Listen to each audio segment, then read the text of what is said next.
Guys তোমাদের লাগে আমি এটা মজার কথা শেয়ার করি, মানে আমার মতো পাগল কেটা কেটা গাছ আর কি। মানে আজকে কাহিনীটা হয়েছে কি, আজকের খিচুড়ি দিছে বিকেলে, আমি দুপুরেও ভাত খাই নাই,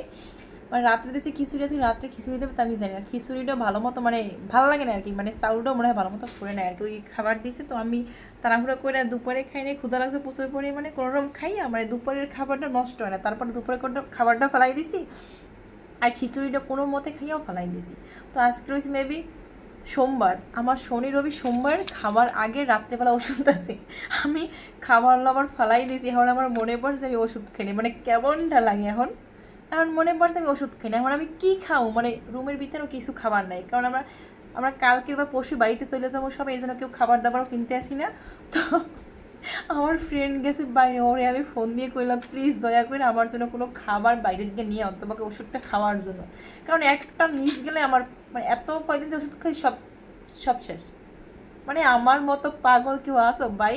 খাওয়া দাওয়া হয়ে গেছে আর মনে পড়ছে আমি ওষুধ খেলে, তার জন্য ওই বাহির দিয়ে এখন খাবার আনতে হবে, তারপর ওষুধটা খাইয়ে ওই খাবার আবার খাইতে হবে, কিছু বলার নেই আমার নিয়ে।